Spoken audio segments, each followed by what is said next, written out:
when we rotate this side here, then the angle doesn't stay a right angle.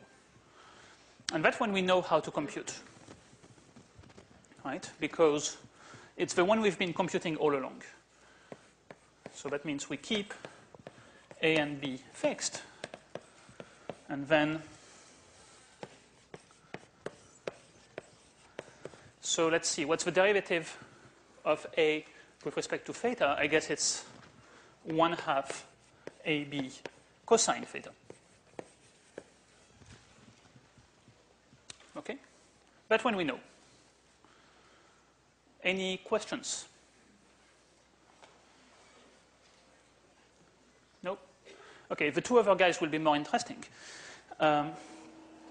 So far, I'm not really doing anything with my constraint. Let's say that actually I do want to keep a right angle. Then when I change theta, there's two options. One is I keep A constant.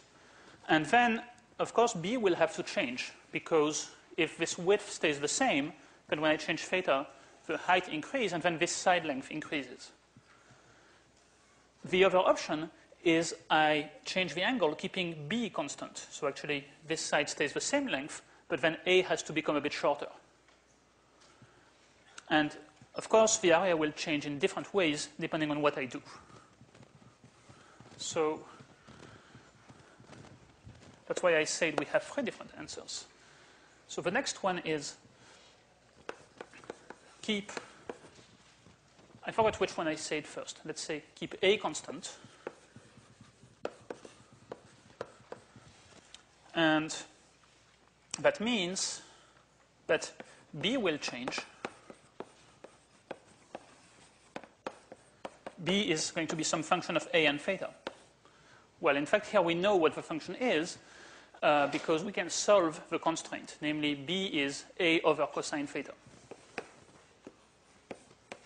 But we don't actually need to know that. So that the triangle, so that the right angle, whatever, so that we keep a right angle.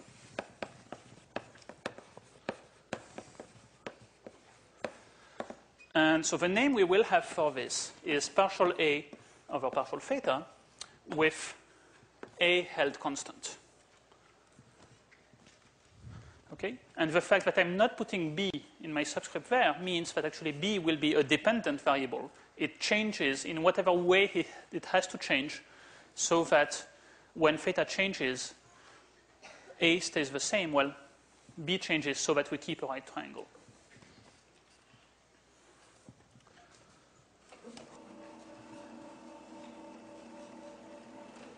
And the third guy is the one where we actually keep B constant.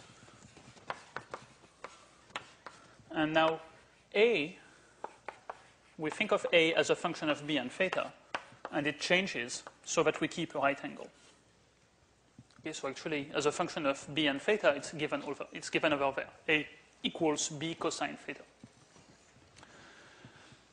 And so this guy is called partial A over partial theta with B held constant. Okay? So we've just defined them. We don't know yet how to compute these things. That's what we're going to do now. But is the definition and what these things mean, is that clear to everyone? Yes. Okay. Yes.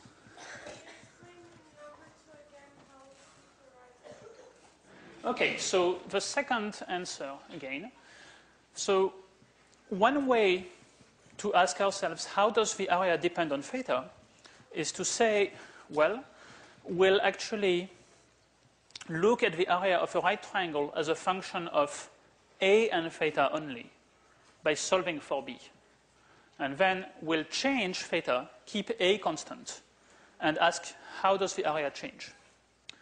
So when we do that, when we change theta and keep A the same, then B has to change so that it stays a right triangle.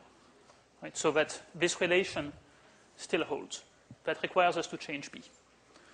So when we write partial A over partial theta with A constant, it means that actually B will be the dependent variable. It depends on A and theta. And so the area depends on theta, not only because theta is in the formula, but also because B changes and B is in the formula. Yes?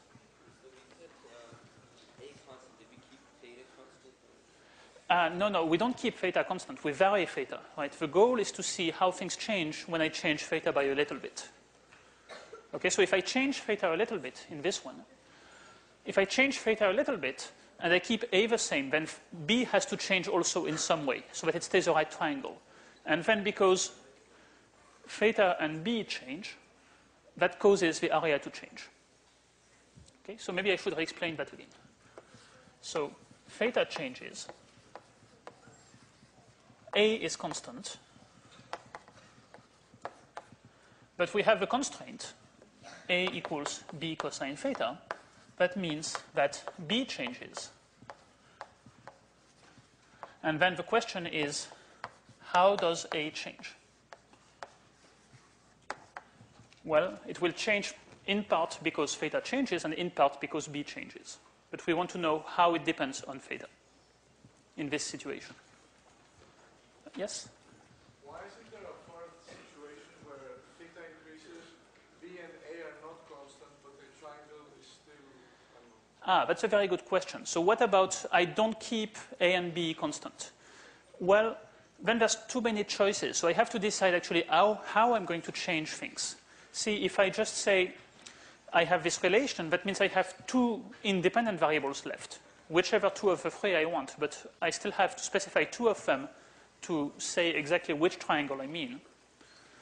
So I cannot ask myself just how will it change if I change theta and do random things with A and B. It depends what I do with A and B. And of course, I could choose to change them simultaneously, but then I have to specify how exactly I'm going to do that. Keeping the third side. Yes, if you wanted to, indeed, we could also change things in such a way that the third side remains constant. And that would be yet a different way to attack the problem. I mean, we don't have a good notation for this here because we didn't give it a name. But yeah, I mean, we could call this guy C, and then we'd have a different formula and so on. So, I mean, I'm not looking at it for simplicity, but you could have many more.